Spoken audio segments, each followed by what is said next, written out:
Hey team, episode 11 today. We've got Georgia Harrison. She's a friend from school.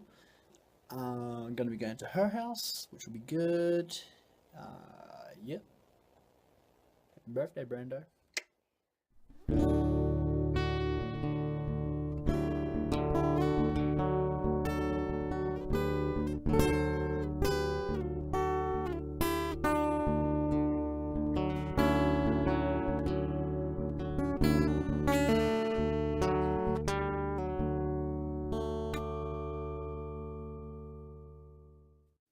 How's it going, team? Here we are, episode 11.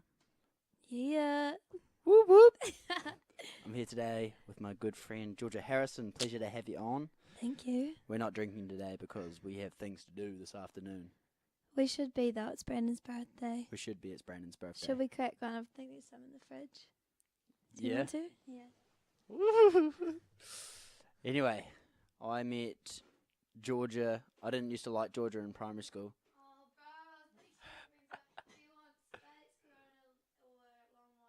Hey, surprise me. Yeah, me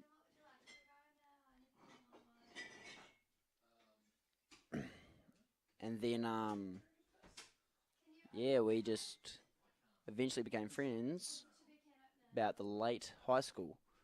And now university's developed relationship further. But, yeah, she's a good bitch. Did you say why? I missed that. Did you say why you didn't like me in primary school? I think it's because you, told me once about Ruffle. Yeah. Yeah, that's right. Yeah. SJW. Yeah. Or was it? Okay. Okay. We can't, because they can't hear you. Brandon's here. No, I was actually waiting for this conversation because we've never actually talked about it before. Okay. Let's go. Yeah, so I was wondering, I was just thinking, I wonder if your recollection is the same as mine. I can't remember it at all. Yeah, I can only remember, I can't really remember telling on you exactly, but I can remember Brandon saying that was why you told all of your friends not to be friends with me. Oh, yeah, I probably did. Yeah, and then then you decided that you actually liked me in high school. Yeah. And then... I liked you in high school. Did you? Yeah. Thanks, mate. And then I bloody Brandon. screwed you over. And then you had a real reason to hate me. And now... No, I never hated you after that. Oh, that's good. That's Can't do nice that. to know. That's nice to know. And then, yeah, somehow we just grew out of it with age. Yeah. Well, shit just happened. Mm. Shit happened. Mm. A lot of shit has happened. A lot of shit We've has got happened. a lot to debrief Anyway, on. cheers, mate. Cheers. You want to give the folks a bit of a holler of who you are, what you do, why you're here? Okay. That's a really good question. Why am I here? Brandon, you locked Willow out. So my name's Georgia, and I grew up in Clutter with Scruff, and then I moved to Gore in my last 2 years of schooling, and then moved to Dunners, did the whole study thing, studied occupational therapy. And for those of you that don't know what that is, it's basically helping people to get back to the occupations or the activities of daily living. So, for example, work, going to the bathroom, just the shit you do from the moment you get up to when you go to sleep. And it's helping people get back to those occupations if they've got either mental, physical, cognitive illness. So, yeah, anyway, I did that. And then I went and worked in Hillmorton Hospital as a... Which is in in Christchurch. CHCH. And Thoughts on Christchurch? oh, Christchurch is amazing, I think. I hit it at a really good time. It's really starting to rebuild, blossom, and some new awesome great culture activities coming through that I wasn't really What was the used to highlight? from Gore. The highlight was definitely Fat Eddie's, the jazz bar. My favourite singer. Oh, man. Georgie Who the played fuck's there. that? It's on the Strip. So the Strip's a new... Vegas. not as good, but it's the best. Christ vague. Yeah, Christ Bay. So the Strip is just a new strip of bars, basically. Mm. And so that was really my favourite place. There's some really good scenic spots there too. You know, you've got Sumner, Taylor's Mistake. Yeah. Yes, Taylor's Mistake. I've heard good things. Yeah. Akaroa's close by The too. whole coastline around Christchurch is quite beautiful, really. What my cousin lives there, and he says like the coolest thing about Christchurch is you got the beach and the mountains within. Oh my driving gosh, distance. I'm really gonna miss seeing the line of the mountains. What would you call it? The ridge The line. Alps. The Alps, yeah. Yeah, watching the sunset over top of that is just unreal. That would be yeah. beautiful. I don't think I've ever seen a sunset there. Haven't spent that much time in beautiful. Christchurch.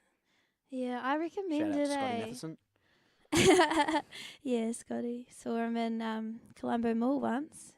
Yeah.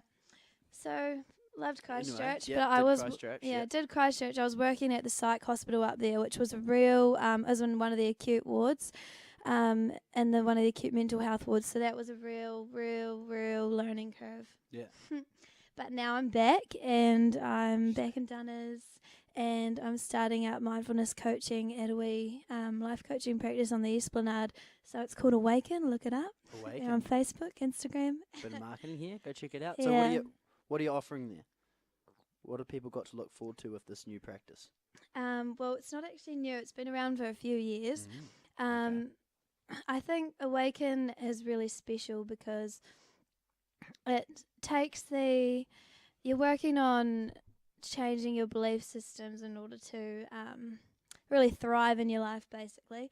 And the good thing about Awaken is you're developing your mental health, but you're doing it in a way that's you eliminate all the stigma, and it's just a safe, comfortable, cozy, nice environment with people who really believe in you. And I think having someone to work with who really believes in you is just You think it's the best. key? Yeah, it's absolutely key. Yeah, So you're providing that belief for people.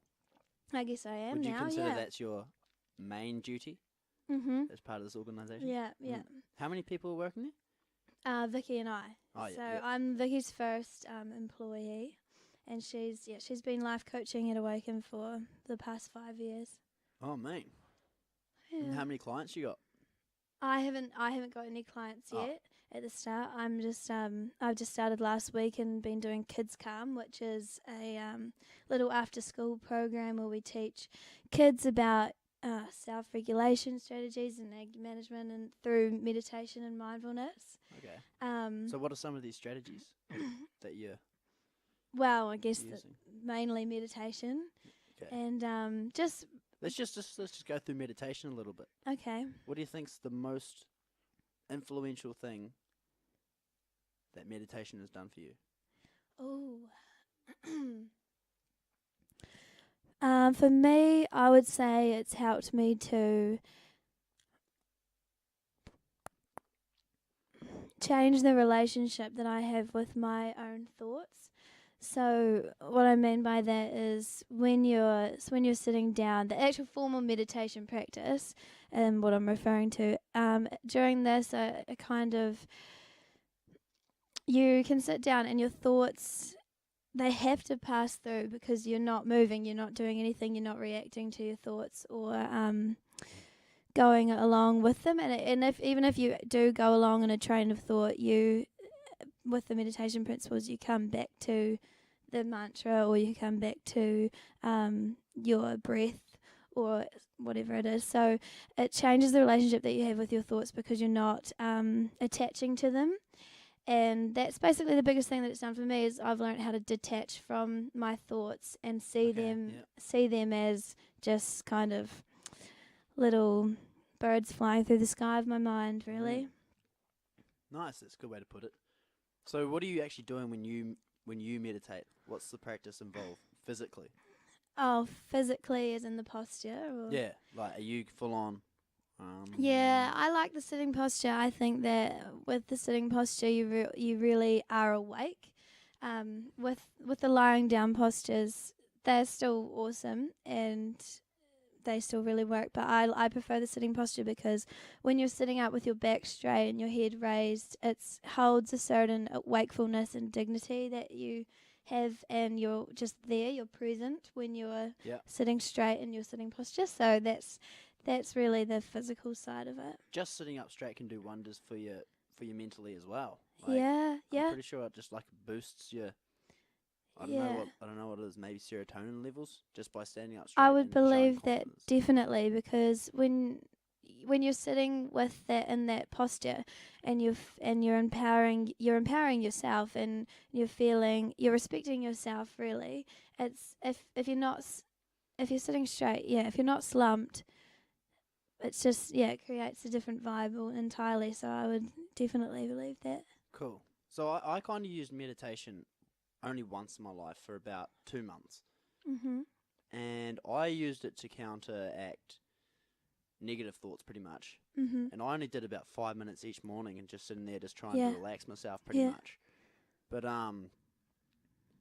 why should people meditate? Why do you think people should meditate? Oh, Because I would say that I would recommend that. I would say like if you are going through some hard shit, sitting down and just trying to clear your head 5 minutes in the morning or 5 minutes before you go to bed seems to just kind of refresh yourself a little bit. But I don't know much about it. Like I don't know much of the studies on it or anything. But they're really interesting. Some amazing studies coming out at the moment about the power of meditation and what it can do for you. I could go on for ages. So was the question, why should people meditate? Why should people know? Why should we do it? Okay, so, well, for me, I think that why people should meditate is, in this, as we all know, in this society, there's a lot of clutter, there's a lot of information going around all the time. Overload. Yeah, there's an overload of information. There's the internet, and then you have to decide what's even true in that, and because there's just so much. Tough. There's just so much, and then there's your friends and your study and everything, your work life and the people around you. There's so much coming in all the time, and I think meditation is just a way to all that's coming to my head is take just a step chill. back a little bit. Yeah, and just clear that Analyze. mental clutter. Because when you're meditating, are you trying to avoid thinking or are you trying to think? Because I've heard both, that you should be trying to think things through when you're meditating, but I've also heard that you should be trying to clear your head of any thoughts, thinking as little possible and trying to relax. What do you personally? I think when you try to clear your head, I wouldn't even say you're trying to clear your head. I would say when you're sitting down and you're coming back to your breath, or you're coming back to the mantra, which could be something like or maybe an affirmation. Anyway, when you're meditating and you're just coming back to, coming back to the breath, and you're distracting yourself from the thoughts, you just naturally think things through, if that makes sense. I wouldn't say you go into the meditation going, I'm going to think this specific thing through, but as you meditate and things become simpler, you just seem to understand life a bit better. Life it all just makes sense through meditation. Now that's an interesting concept to sell to people, though, isn't it? Just by saying it just works like that. Yeah. I mean, people aren't necessarily going to buy that. Yeah. Well, there's so much research out these days that it kind of speaks for itself. We know that through meditation, it actually, and through coming back to your breath, you're turning on your relaxation response. So that's the main selling point I would sell to people if I was trying to sell meditation. For relaxation. Yeah, for relaxation. So in the society these days, your stress response is constantly being triggered. As you probably know, back in the day, your stress response would only be triggered, say, if prey was coming to attack you. And then once the prey was gone, the stress response would then turn off, and your relaxation, rest and digest response would turn on, and you'd go to sleep and you'd be calm and everything would be good. These days, your stress response can turn on the simplest of things, a text coming through, even just waking up in the morning, waking up late, you burn your cookies, you spill your milk, whatever goes on, your stress response is constantly being flicked on, and there's only So you think we're more? Do you think that's extended from the fact that we're more conscious beings, though, than say primitive animals? Yeah, definitely. So there's a trade-off for consciousness. It's that we're more stressed. It doesn't have to be that way, though. So you're saying meditation's an answer to that? Well, you can or turn one of the answers, at least. with being conscious. You can be conscious of the fact that your stress response is turned on, and you can consciously turn it off, and you can do that through, and it doesn't have to be through meditation. You can do it through exercise, and even just through tuning into your breath for having 20 deep breaths or so. That can also do it. But all of that obviously it's going to be different for everyone as well. There's going to be different answers, and there's different forms of meditation too, isn't there? Yep. So I was talking about sitting posture before, but it can be anything from, you can walk around, you can do walking meditation.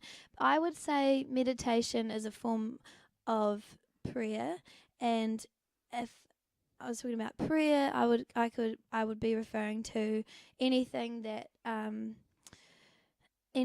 provokes creativity. So it could be painting, singing, playing music.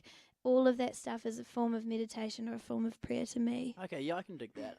I can totally dig that. I get that when I'm playing music, for sure. And I think all of that stuff turns off your stress response. Yeah. Oath. So what you're kind of saying is that the purpose was to it kind of leads back to this concept of mindfulness or metacognition, right? Being aware that your stress is turning on.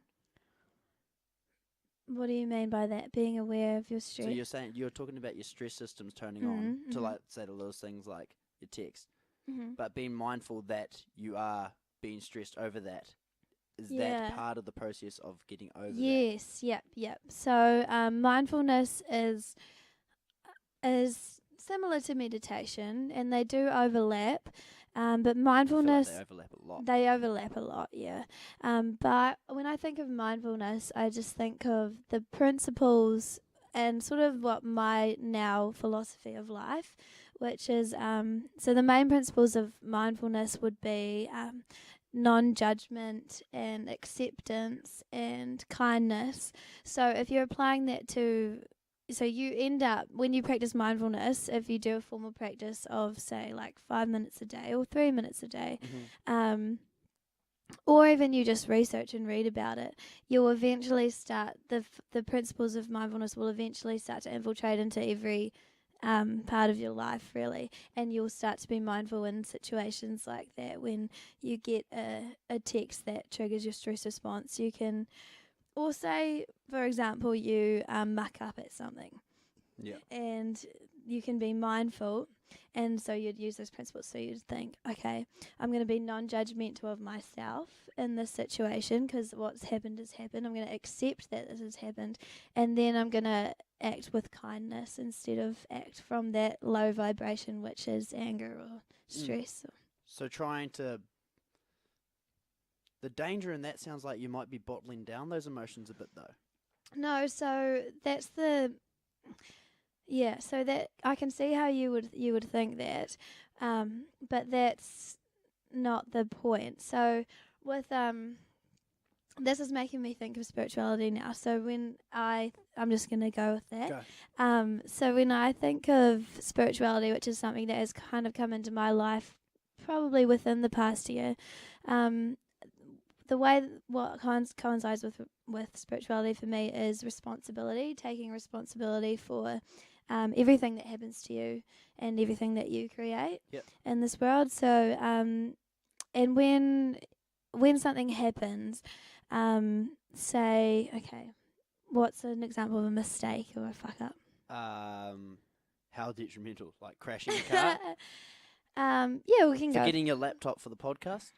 Yeah, okay, we'll go with that. So you'd forget your, say you forget your laptop and you're like, oh shit, and you feel, oh, I almost feel like it needs to be bigger than that. Bigger than that? Okay, let's go for. So you crash. What about you're late to like a job interview or something? Oh yeah, yeah.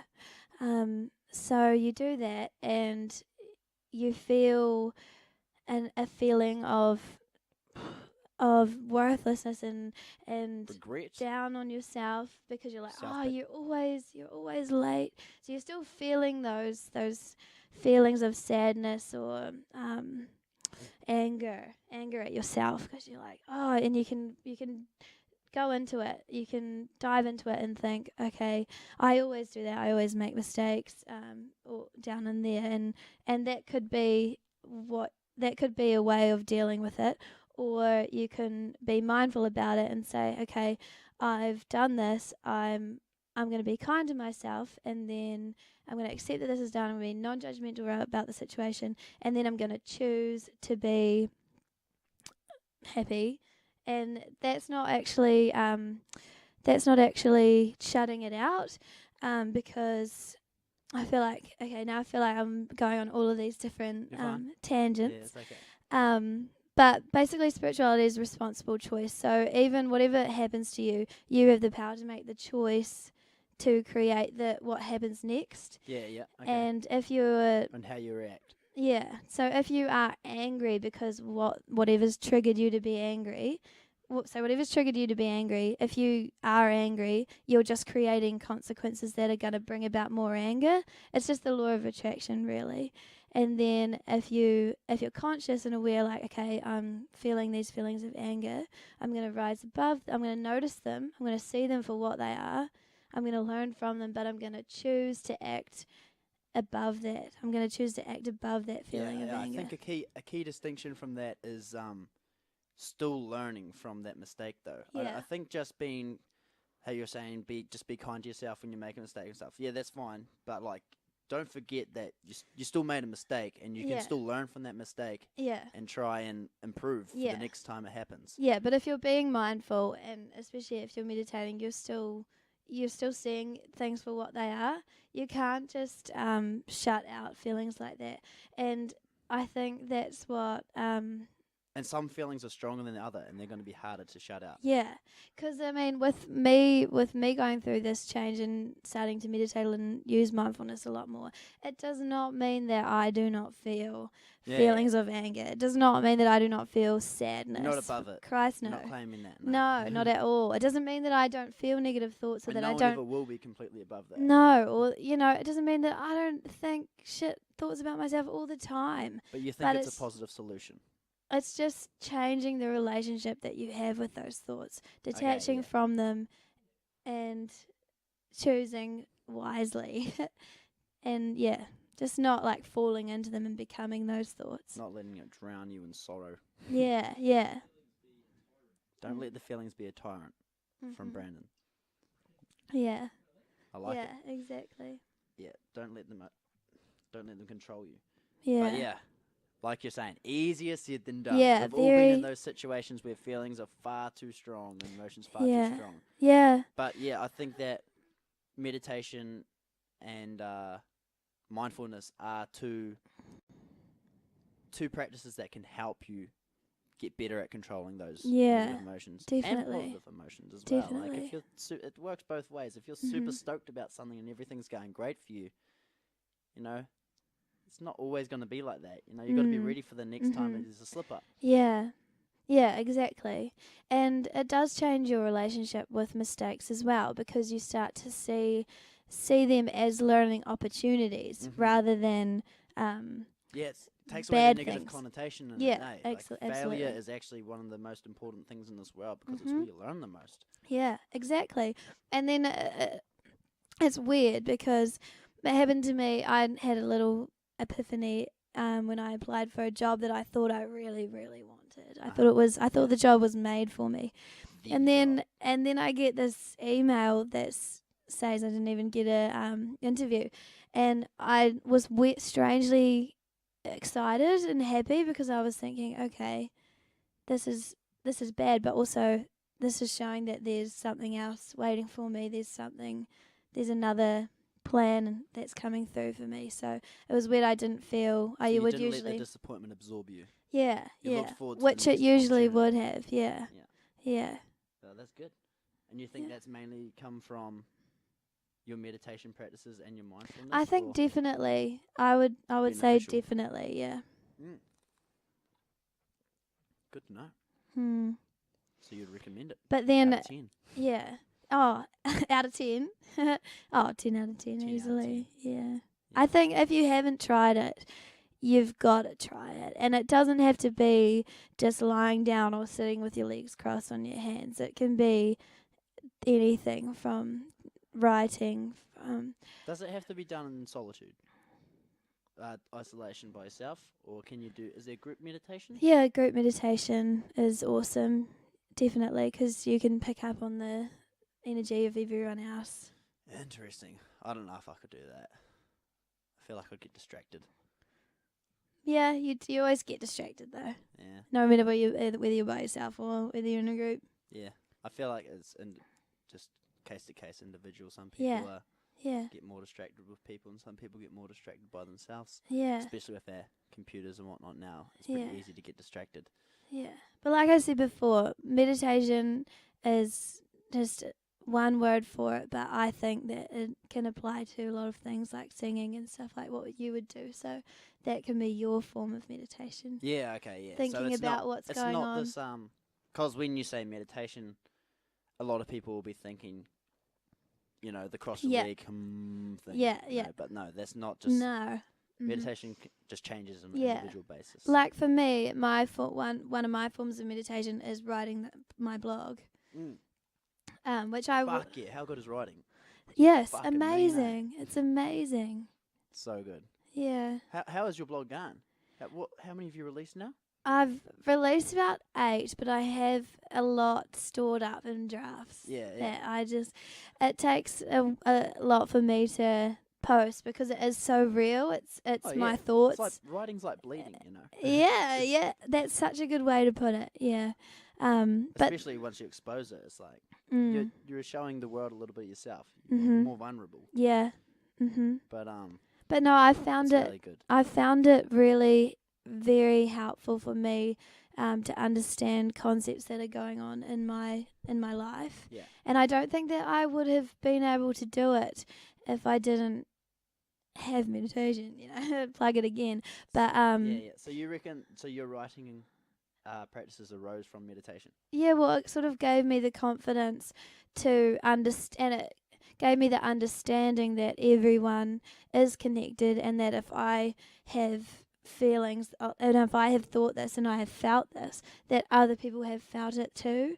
And I think that one of probably the biggest burdens in our society is a feeling of isolation, and yeah, feeling of aloneness, if that even is a word.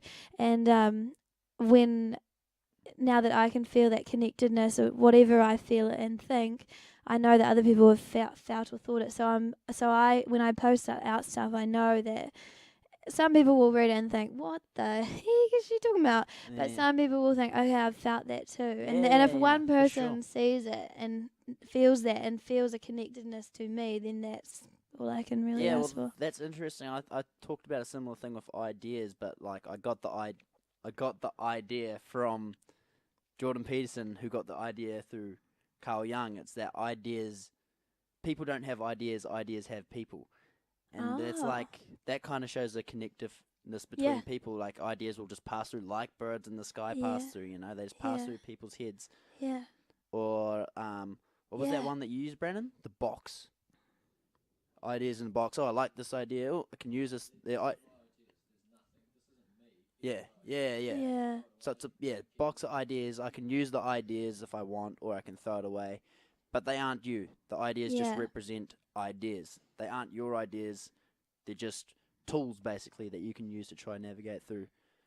Yeah. Yeah, exactly. And you can use it for Yeah. connectiveness and show other people. That's actually really cool, and that can be applied to thoughts as well. Mhm. these are my thoughts. And emotions. These ones aren't really helping me at this point in time, so I'm gonna chuck those. Yeah. Bring these ones in. Yeah, exactly.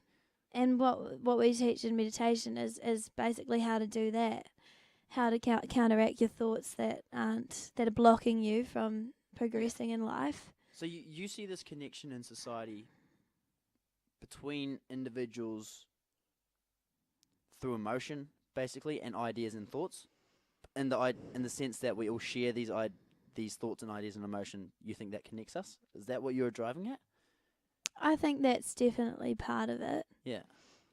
I think that to some, it's hard to describe, and I've never had to do this before, but I would say it's just a collective consciousness of everyone in the world. Like universal truths, kinda, or? I've never heard of the term universal truth. Yeah, well, I don't know. Maybe that's not what you mean, but I don't know. When I think of universal truths, I kind of think more things that we kind of automatically consider are good and things that we know are bad. You know, like we would kind of categorize deception as bad and honesty as good. Yeah. You know, right? Nah, I don't know. It's just it's like when you meet someone from Italy and you've got this connection to them. I don't know. It's hard to explain. To words. Like a group of all people, that's like things that everyone feels consistently, but like not necessarily a truth that's right constantly, but it might just be a representation of what's happening in this era. So then like it's happening, let's say like environmental like wariness, that's like sort of a idea of the collective. Absolutely. It's collective consciousness of modern. Yeah, and the collective consciousness changes over time with evolution, because environmental stuff that hasn't always been at the forefront of our minds. It's only become conscious to us in the last 50 years. And now it's suddenly everywhere. Mm. And it's things like that just show that we're all the same. We're all thinking the same things. Mm-hmm. I watched a TED talk on it recently, but I can't remember what it's called. TED But Talks are talks pretty about chill, that. though. I like Yeah. TED Talks. I love TED talks. Yeah, those 15-minute bursts of power. Yeah, Pretty yeah. much. Like, I always think I'd love to do one day. yeah, they're intense. You have to be on for them. Mm. You have to be on. Because, like I said, it's 15 minutes, just bang, bang, bang, bang, bang. Yeah.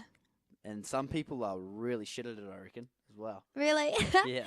And then some people are just like, man, Yeah. they're the people, like, when they can fluently talk and, like, add a bit of humour in there. Yeah. It's like They've got such a good grasp of the concept. Yeah, it's like when you listen to podcasts and this person's a novice. Yeah. Hard. Yeah, on that note. No, we'll have a wee break, eh? All right, sounds good. Got a song for us? Oh, Ooh. I have a couple that have sprung to mind. Hit me. Yeah. Well, there's this one that I've just listened to for years and years. One and only.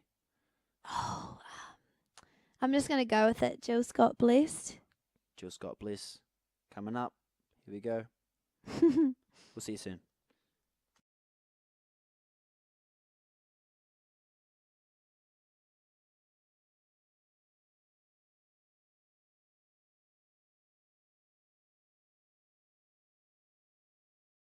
Have you used these before? Nah. You wouldn't say if you did. Nah, They definitely look not. pretty worn to me. They're even bubbly. Yeah, but, she's been through podcast now, mate. Yeah, well, nothing a washing machine can't fix. How you going? Yeah. You like that song, eh? What do you like about it most? Well, a lot of it stems from my love for Jill Scott. I think she's a real trooper, and I think that Where's she from? she's American. That's all I know. American. I think she's American. I hope she is, now that I've said that. And she wrote that song when she was trying to become big, and she was Famous. scrubbing the floor. Yeah, famous singer, trying to become famous, and she's scrubbing. She's just rolling around recording studios, trying to ask for cleaning jobs. And then she was cleaning and she was singing that song. And then they asked her, "Do you want to record the song?" And it's just an awesome song. That's that. That's a Yeah. cool story. Yeah. Nice. What emotion does it spark in you? Happiness. Happiness. Yeah, happiness. Happiness. Yeah. Every time I hear it, I'm like, I woke up in the morning feeling. Yeah, you just gotta hear it. It's so good. There you go, folks. Make sure you go listen to it. Okay, so you talked a little bit about spirituality in part 1. What's your stance on religion? Religion.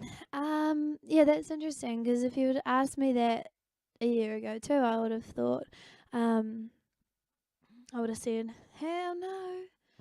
But I think at some Hell point, no. at some point last year, I just was feeling terrible, and I think that's when a lot of people look for religion or towards faith, is when they're feeling really down and feeling lost. Yeah. Feeling lost, and I started looking into different religions and such, and then I came across this one, Baha'i, and I thought, Never heard of it. that's cool. Yeah, it's one of the newest religions. It's about it's just had its 200-year anniversary, and it's stems from, I think, Israel, and basically it. Do you want to know about Baha'i? Yeah, for sure. So basically, it's so it stems out of Israel, and it started when one of the messengers. So his name was Baha'u'llah, and he ran through Israel 200 years ago and started spreading this message, and his message was one of unity of everything and everyone, no prejudice, no racism. He wanted a balance between science and religion, and what else? I can't really remember now. But so I started looking into that, and I started thinking, okay, that's quite hip and cool. That's quite up to date. Yeah. Oh, and respecting of the world, so, and of the earth, so like not like all the environmentally friendly stuff.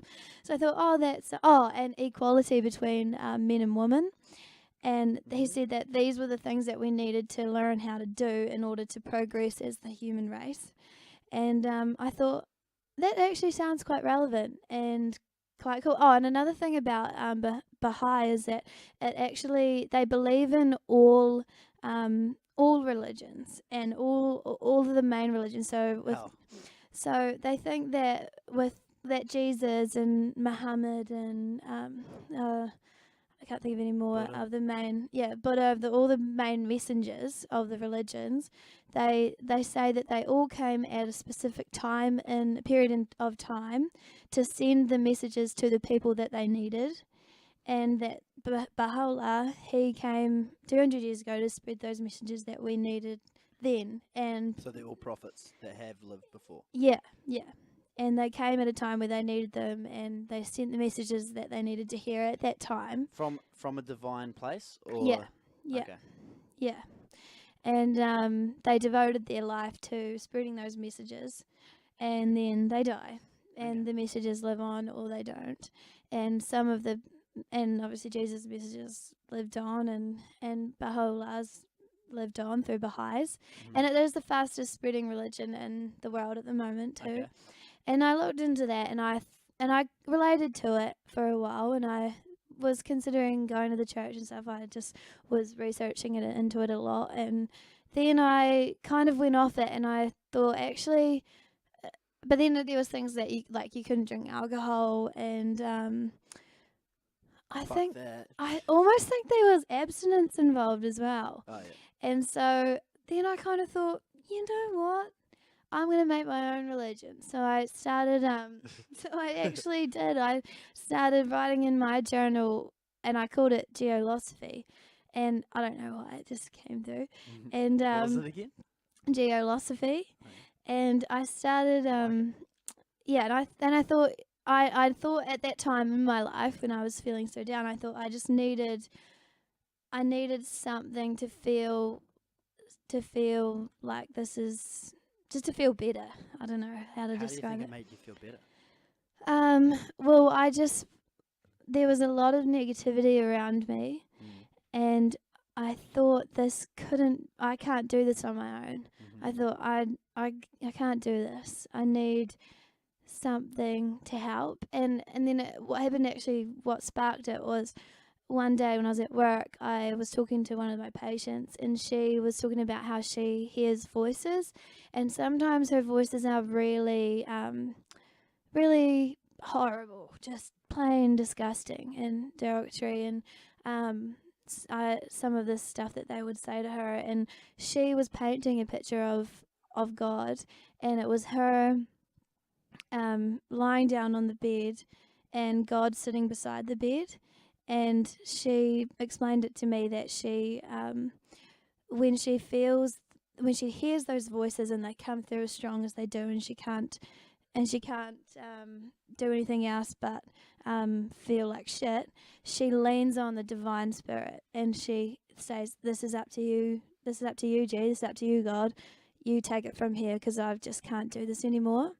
And so the way that she explained it was, when she's feeling like that, she leans on God, and God will help her to get through it. And me seeing people experiencing things like that every day, and she was just one example, but so many of them who are experiencing severe mental illness, explaining it like they lean on God to help them get them through. I thought that's actually really cool. That's awesome that you can lean on the divine spirit and let them sort of take the reins to help you get through that, and then you're sweet after that. Yeah, it is. It's beautiful. Yeah. So for me, I started looking into them, and then I decided to make my own, but then I kind of just left it, and when I was feeling good, and kind of haven't really thought much about it ever since. But I think it's awesome to have a faith, but I don't know if I would say I'm for religion as such. Okay. So, I think that religion definitely has utility in our society. Mm-hmm. I think there's no doubt I about that. agree. And people, like you're saying, people need to be able to fall back on something that they can have faith in, that they Yeah. feel something's loyal to them almost. Yeah. Because a lot of these people that Well, that are there's struggling- meaning to all of this, Exactly. and there's a purpose for it. Yeah, Yeah. it shows them that there is a purpose to go on, and that, just the whole idea of like everyone's created equally and whatnot, and we're all here for a reason. Yeah. That can just like change someone's life around Yeah. if they can, buy into that idea, I suppose. Mm. Just to jump back to the prophet's idea. Yeah. Well, it's better than a nihilistic view, isn't it? Yeah. Yeah. Believing you here. Absolutely. religion. Yeah. Just back to the prophet thing. The way I like to think of prophets is I don't like to think of them in a divine manner, as though that they're otherworldly or necessarily the stereotypical view of from heaven, say, like this actual physical place of heaven. That's not what I was referring to, though. Okay. So what did you Because- mean by divine then? The way I think of that is everyone possesses the divine energy. Okay, yeah. Whether it's you, me, or God, or the messenger of Jesus, or whatever. Yeah. So it's not necessarily about heaven or hell or any of just that. making that distinction. Yeah. Yeah. Because I feel like there's always going to be prophets among us, and I feel like Yeah, absolutely. there becomes a very fine line between philosophy and religion. Yeah. Where I feel like philosophy is pretty much the study of what matters in life or how to live your life. But I feel like religion is the same, except it has like this kind of dogmatic element to it as well, which really helps a lot of people as well, though. Like I was saying, religion is can be utilized in this society a lot. Yeah. But I feel like it should be used more as a philosophy because it's not dogmatic. It's not an axiomatic truth that like can be agreed upon necessarily. And all the orthodox view of religion, like Moses lived for like whatever it was, 800 years or whatever. people do buy into or like literal truths in the Bible and stuff, but I don't know if that's necessarily the main purpose of it. Yeah, I mean, I don't think it is. I think that religion is what it is, and it is what it was intended to be, but it is, I mean, humans aren't perfect, and humans have, over time, um, taken it away from its pure nature of what it was. And I don't know who wrote it or what it exactly was intended to be, but I do believe that it was intended to be something pure and something to help and to be good. But I think humans sometimes, some people take it the wrong way and read it and understand it in the way that it wasn't intended to be. Yeah, taking it out of context. Yeah, for Yeah, sure. taking it out of context and Which is miss the real. understandable. Yeah, exactly, and miss the real. Miss the point, really. Yeah. And I think that's why I and a lot of other people steer away from it, or almost have this guard up, like religion, God. I don't Sounds know like about that. bullshit to me. Yeah, But yeah. like the thing is that we fucking love stories, and it's the best way to frame this type of thinking in the story form, because else it's just it doesn't make any sense. You Yeah. can't really do it in any other way unless it's in a story. Yeah, But it is that's reading so true. behind the lines and behind the words. Yeah. But yeah, like that's the trade-off. You're gonna get people who read into the literal truth in it, and it's like Yeah. Well, I don't know if this is going to come out the way that I've never really even talked about this sort of stuff before, but I think that some people get caught up in the way that they should act or the behaviors that they think a religious person should do, and miss that it's really about just opening up your soul and acting from a place of love. I mean, really, it all comes back to love. I think that's why they made the. Well, I think that's why they would have made the Bible, is to spread the love. And I think people get caught up in the particulars about it and the way in which they think they should be, or Christians should be, or whatever. for sure. But it's actually about looking past the behaviors, looking past the mask, looking past people and into their soul, Yeah, and well, loving people, them unconditionally. People get caught up in this mask, don't they? Mm-hmm. Whether it be from religion or any idea in general, where they're Yeah. wearing this mask of where it's not actually them, but something that they've been told or something that they've read and that they full on believe, and Yeah. that's the way it is for them in their head. Mm-hmm. But I think that everyone should be trying to remove that mask, especially with religion, and be able to take a step back and look at all other religions as well, and realize that no one really knows what's going on No, at the end of the yeah. day. But what's useful? What can be used here? What can help me navigate my way through this life of suffering?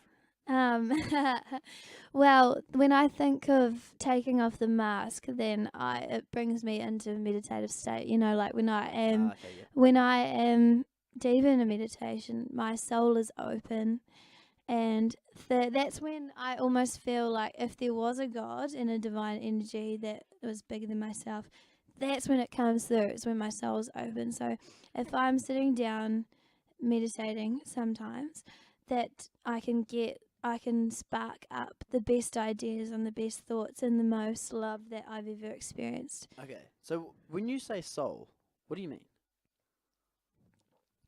Do you know? Soul. Because I really struggle with the concept. Yeah. It is a real There's interesting no, one. There's no exact definition of soul. No one's come up with an exact Yeah. definition. I kind of like to think of soul, if I do use it. I don't know if I like using it that much, but I kind of like thinking of soul as consciousness. Yeah, and I unconsciousness, think I of suppose. soul as the all-knowing, the all-loving part of that's inside. And I think the way that I think of it is Divinity? it's not physical. It's just an energy that's inside you.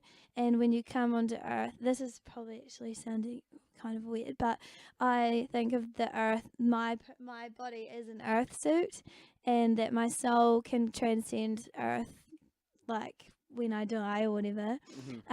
But my body is actually just here for me while I'm on Earth. So Okay, so the soul is you, but your body is not. the soul is me. You're That borrowing my the body. my body is just a temporary physical thing with me right now. Yeah, which it definitely is a temporary physical thing. Yeah. I just don't know about the soul thing. I just don't know if. So are you thinking that it goes into like an afterlife? Is that what you're driving at, or are you thinking it kind of just migrates around? Yeah, well, I goes from don't think body to that body? when we die that I don't think that my soul will die. I just don't think my soul will die. That's interesting. I can't buy into that. What do you I think can't. when would happen when you die? Do you think I think we're dead. your soul's dead too? I don't know if I believe in the concept of soul in the same way that you do, though. This is the thing. Yeah. It almost sounds like you're presenting the soul as a divine, almost like a ghost a little bit, that can transcend physical reality. Yeah. Well, I think it's a fine point of view, and like you have every right to think that. But yeah, I don't buy. Well, into I that. don't think my soul will remember necessarily. You're saying memories might live yeah. within the physical body as Yeah. well. So yeah, I don't think my soul will actually remember Yeah, this exactly. life, but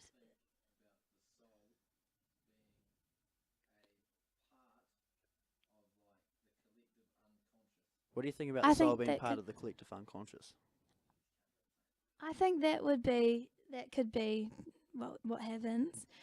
I think what makes me think about this is I recently read a book about a psychotherapist who does his therapy. He does hypnosis, and he when he works with people and he sees their roadblocks, say for example a chick's constantly thinking my boyfriend's going to leave me, then he does hypnosis with them and takes them back into past lives where they've been deserted by I know it seems pretty crazy, huh? And they've been say deserted by their husband's been killed or whatever. So in this life they don't Carrying it remember the through. last life, but they're taking it with them, the insecurity that they're going to be Yeah. left. So I hear, and I've heard of practices that work like that. and it's I weird. think it's mind tricks, though. I think it's mind tricks. It could be. You could be right. I know, but like once again, no We one fucking don't knows. know. But, like, I don't know.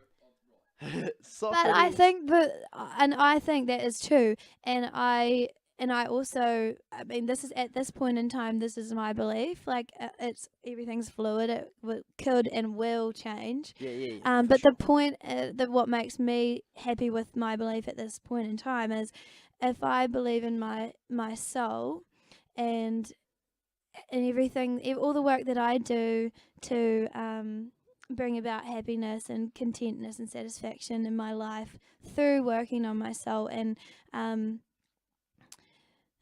it's hard not to go too deep into this, but Go deep into it.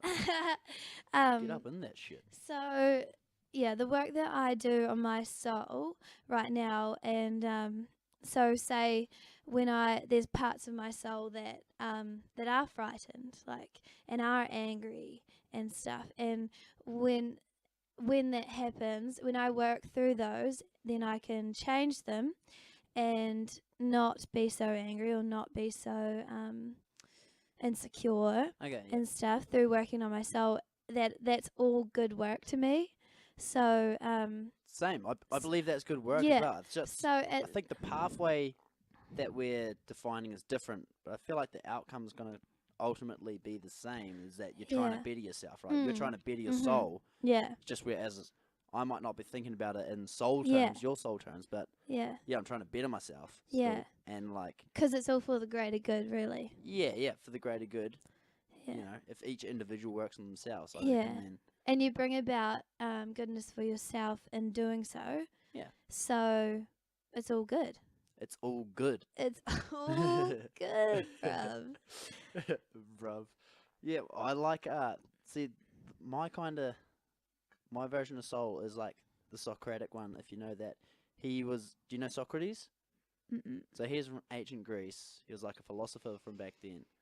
Awesome. And he was You should read some of his, some of Plato's shit. Have you ever read I Plato? haven't, but I have been making it a note to look into that sort of Yeah, stuff. yeah, Yeah, he's pretty buzzy. But anyway, Aren't we all a Socrates was little this bit? buzzy old dude that walked around and got framed for corrupting the youth in ancient Greece, and then got killed basically. But that's the very short version. Okay. He believed to be possessed by a daemon, which I think actually translates to demon. But like Oh. when you look into it a bit more, it is similar to a soul, but it's also very similar to consciousness. It's very Yeah. similar to consciousness as well.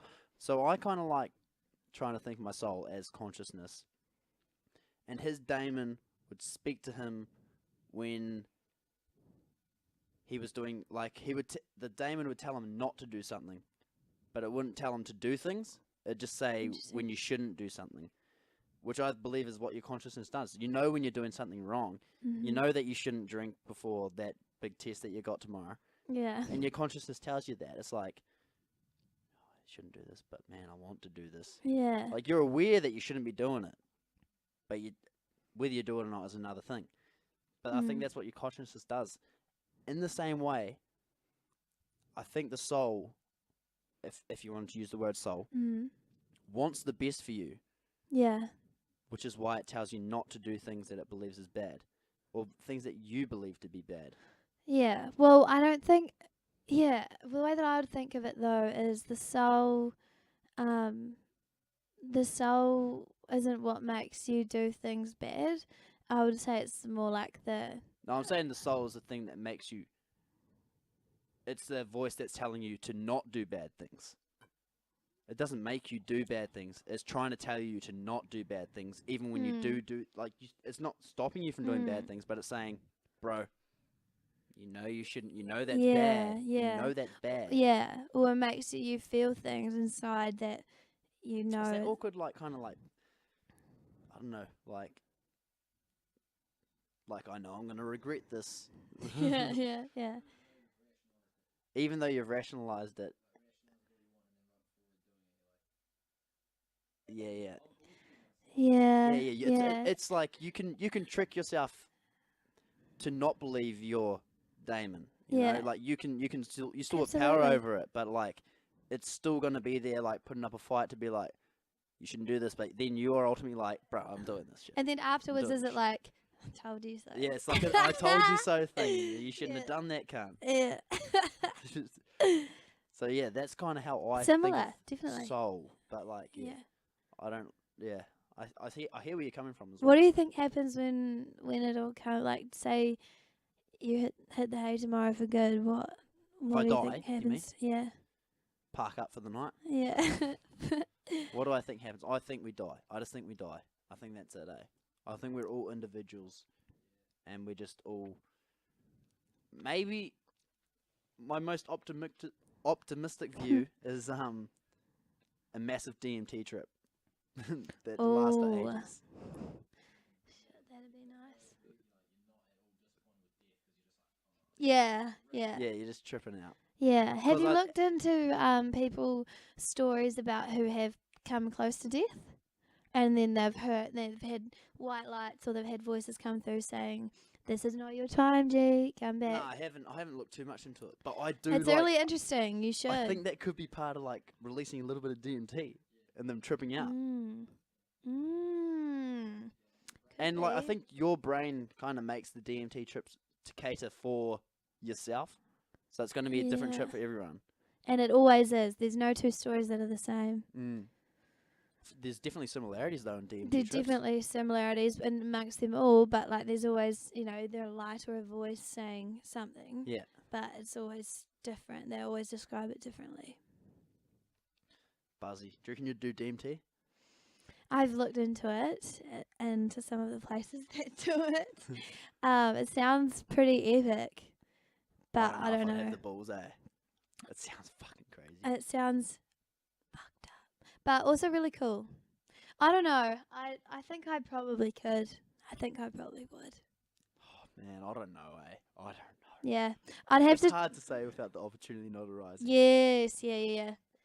it would all depend on at that moment in time how I felt, what I felt within myself, Yeah. because it's just like if you're going into a trip, if you have the bad thoughts about it or you have a bad feeling about it, you're gonna have a bad trip. Like, But like, I've also heard bad trips are really beneficial as well. they can be, Yeah, but that's it's the like thing. everything. It can be bad or it can be learning experience. It's just, Yeah. it's not a, it's what is it, that quote, like life is 10% what happens to you, 90% how you cope with it, how you deal with it. Like it. It's good shit. But when it comes down to it, we've got two main sources of brain altering substances in our society at the moment: alcohol and marijuana. Yeah, Yeah. you reckon? Oh, you could maybe class nicotine as one. You reckon? Do you? Really? I don't know. I'm not a smoker. I don't. I would. I mean, I guess because a lot of people use it as stress relief. Like, Yeah. It's not like the other two in the sense that it doesn't completely destroy you at that point, but like if you're using it all through the day, it's just like, oh, a little bit older, oh, a little bit older, oh, a little bit dopamine. yeah, dopamine. yeah, Like keeps you Yeah. within the playing field. No, fuck nicotine. yeah. Alcohol fuck or weed? nicotine, What do yeah. you think's the better one for society? For society, definitely weed. You think weed? For society, definitely weed. Like, that's a crazy question. Other people I say mean, differently, man. really? Totally. Some people fucking hate weed. Some people hate weed, and it doesn't work for everyone. It doesn't feel nice for everyone, and that's understandable that a lot of people don't agree. But also,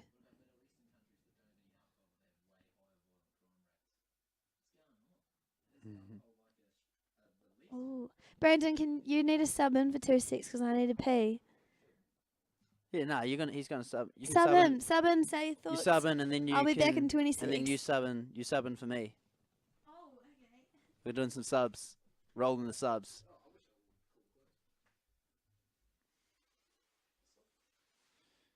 It's Brandon's birthday today, 23.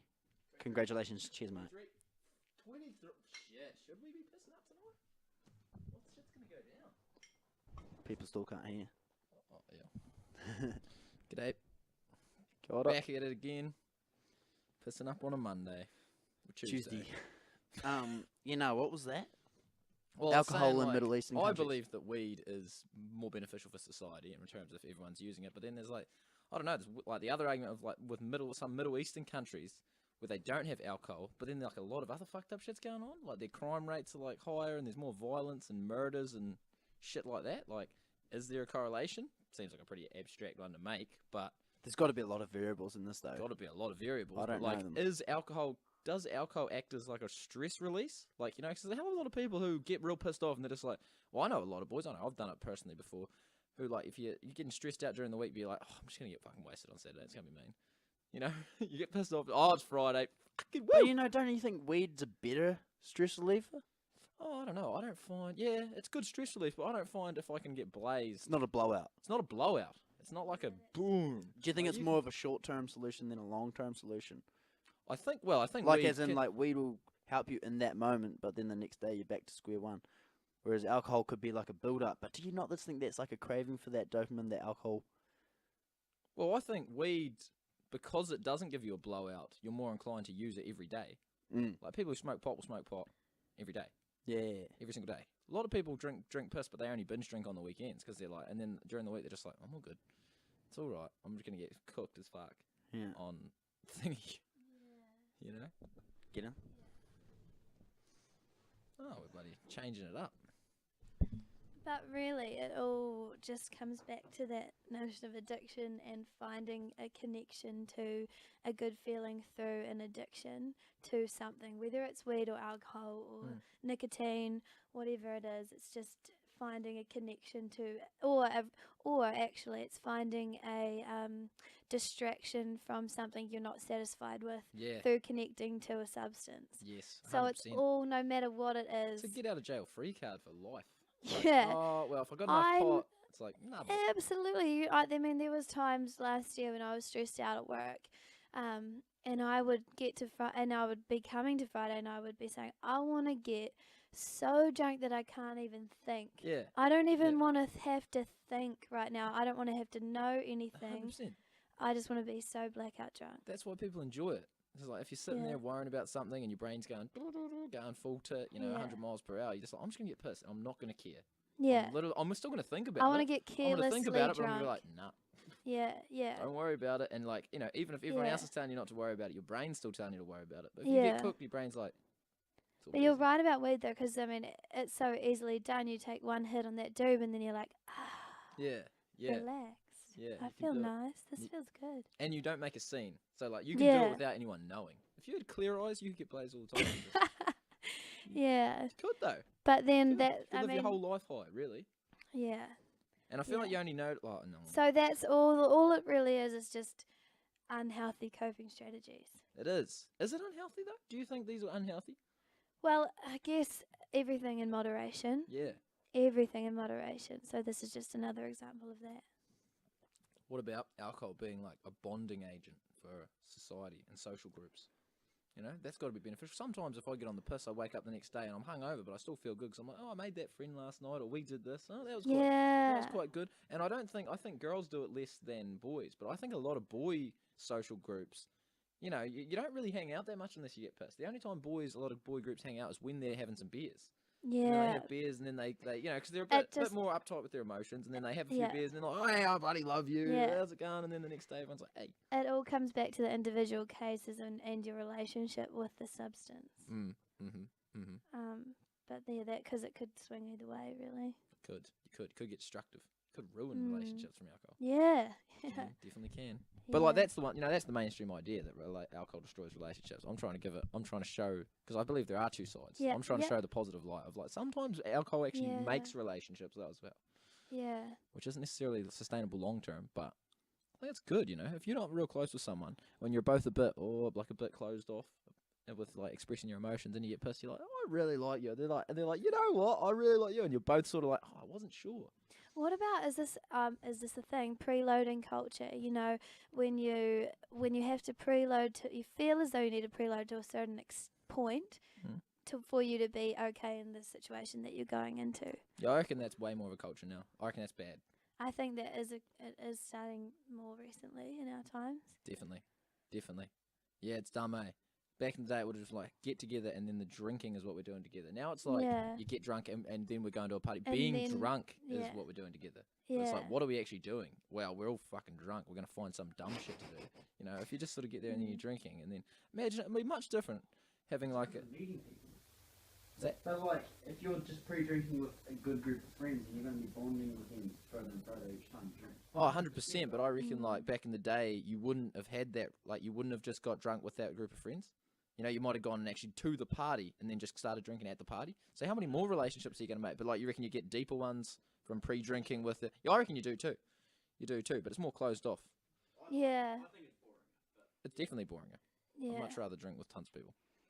And when you're getting drunk, when the best banter happens as well. 'Cause Yeah. when everyone's energy levels are on their up and up, and everyone's like, yeah, oh yeah, hard. That's why red cards are so good. Yes. Because everyone starts drinking together. Yes. And you Red can cards. kind of mold groups together. Yeah. Definitely. Do you think that the sort of going away from religion has contributed to the mental health epidemic? I think that with a lot of people who suffer mental illness, it is due to not having any meaning, not knowing what the meaning is behind everything, and feeling isolated and like they're not a part of something. Yeah. But I don't know if it's necessarily the religion that's done that. It probably actually will be a part of it, I think. Because what about maybe naive people who aren't that maybe intelligent, or like not intelligent, but like people who are like susceptible to just like they aren't as like skeptical about ideas and they'll sort of go with it. Well, what if they haven't been exposed to religious ideas because it's not really mainstream? Yeah. But then they do get exposed to like science and stuff at school, which I'm not saying science is bad, but like it tells them that they're just an insignificant speck of dust in the world, and they get exposed to that, and that's their main ideology that's driven into them through like science and education and stuff, which isn't bad. It's so very beneficial for like us in terms of just progressing and learning more and more stuff. But do you think that maybe affects their psyche a bit, because like that's the main ideology in their head is like, well, we're so insignificant, nothing really matters. Yeah, well, when I came out of high school, I went from South Otago, which was a non-religious school, to St. Peter's, which was a religious school. And one period we'd be going through to religious education and being taught about all the different types of religion. And then we'd be going through to biology, getting taught about evolution and stuff.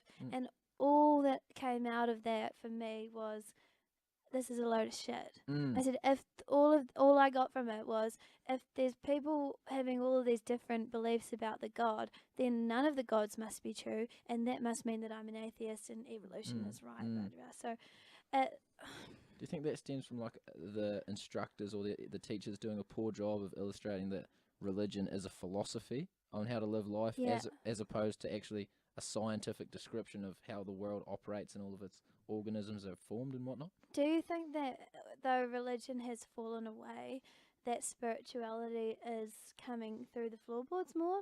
Yes. Yeah. Definitely. And psychology, I think.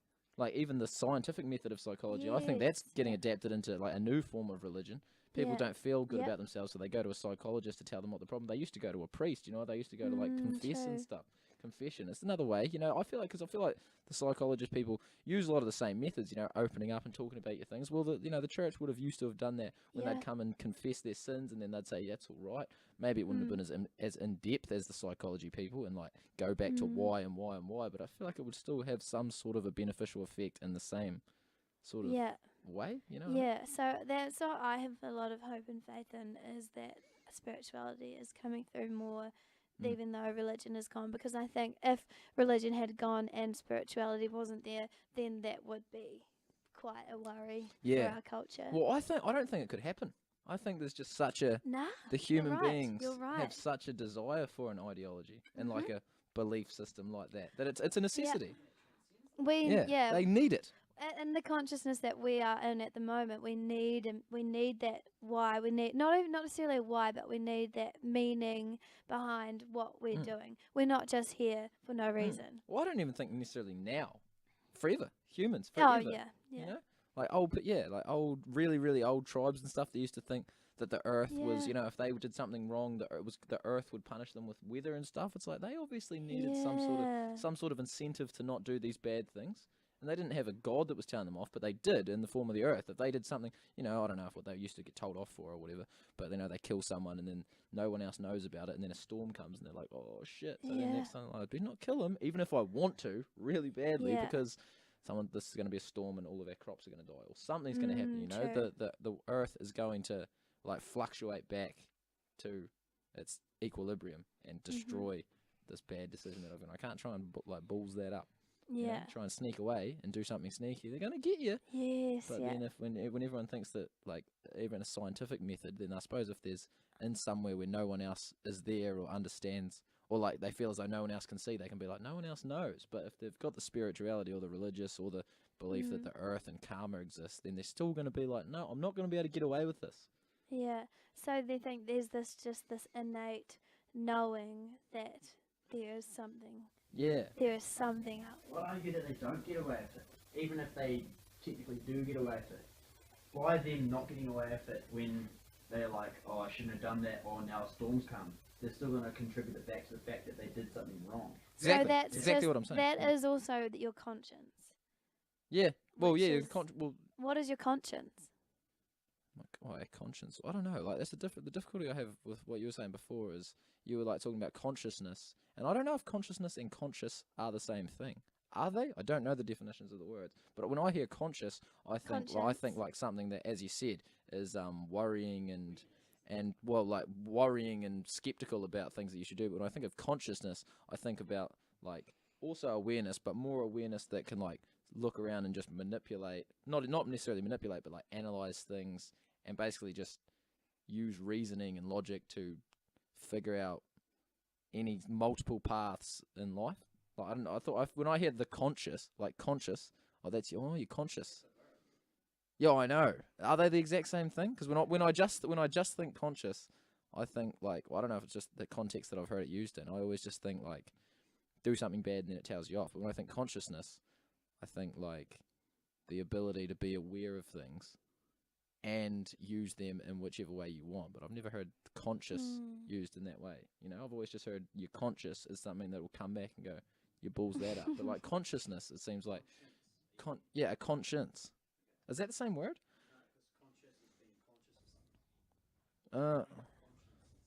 Yeah, is that a different word? Have I made that Conscience. word up? Yeah, no, conscious is like being aware. Yeah. Conscious is, aware of your decision-making process. But conscience is the Pinocchio, isn't it? Yeah, Yeah. conscience. Yeah, Jiminy Cricket. yeah. They Yeah. aren't the same word? No, they're not the same word. Okay. Conscience Wow, that's 'cause is that's a lot of trouble. conscience is like you steal a lollipop from the Foursquare, and Exactly. you know that it's bad. That's And your what I thought conscience is Reuben like, was. don't do that. It's that bad angel on the side of your Yeah, shoulder yeah. saying, don't do it. And then the good one, the conscience being like, no, don't do that. Well, that's what I thought you were like talking about before when in regards to the soul.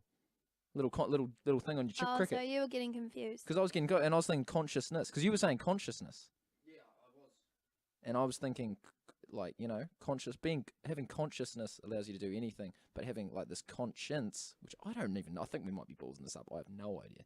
But when I think conscience, I think you've done something, then it goes, you fucked that up. Yeah. You know you fucked that up. But I don't think your consciousness does that. Because consciousness can be like, you fucked that up, yeah, but I can fix it. You know?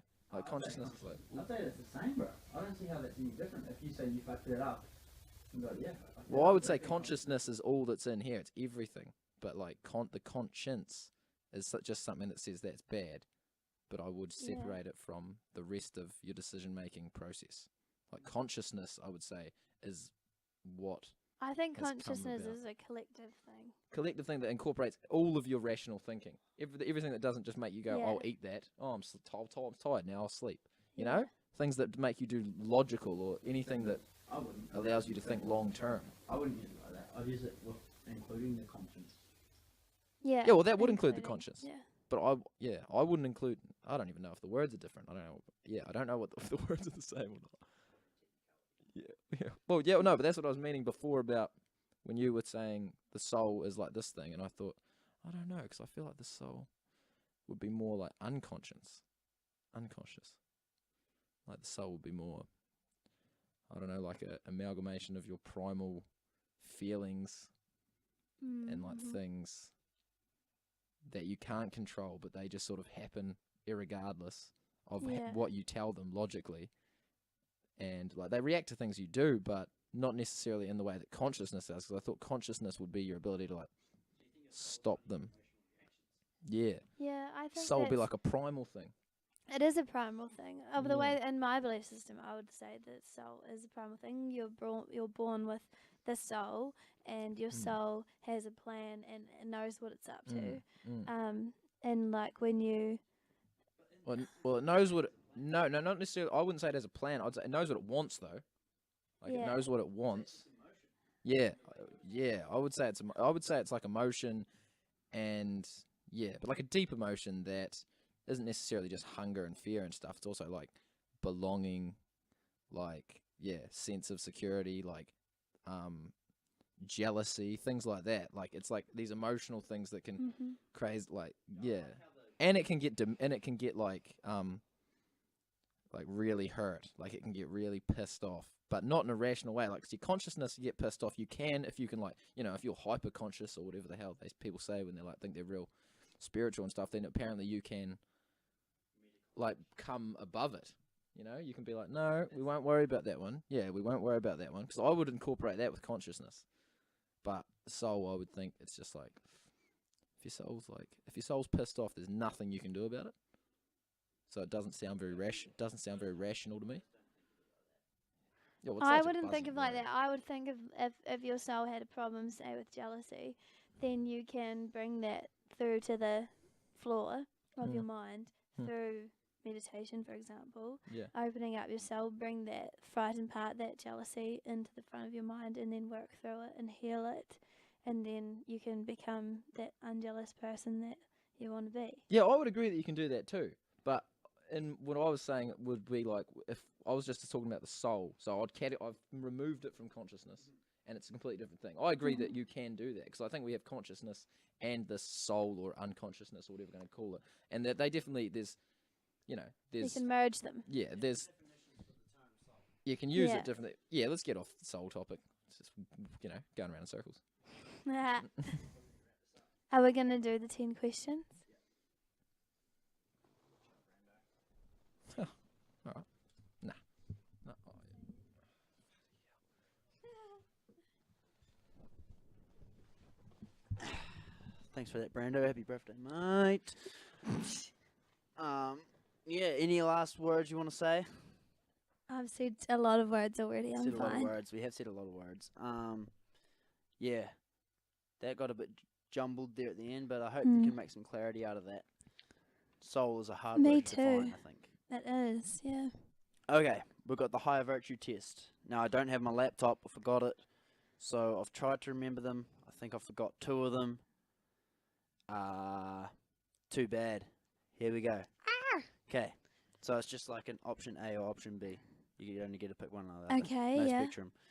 Okay, so OCD or untidy? Untidy. Harmony or honesty? Oh.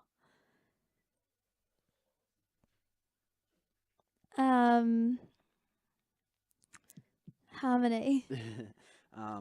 Group discussion or solo discussion? Group. Power to the individual or power to the group? Power to the group. Power Um, to the people. Yeah. competition or compassion? Compassion. To be content or to be happy and sad? Happy and sad. Question or answer? Question. And yes or no? Yes. Always yes. Okay, very good. Thanks, Georgia. Yeah, couldn't remember those other 2. That's That all was very good. good. Look forward to listening to this back. And Yeah, me too. should be good. I'll give you a handshake, eh? Cheers, Georgia brother. Harrison, people. Beautiful human. Beautiful soul. Awesome. Clocking out. Thanks, Catch ya. Scruff.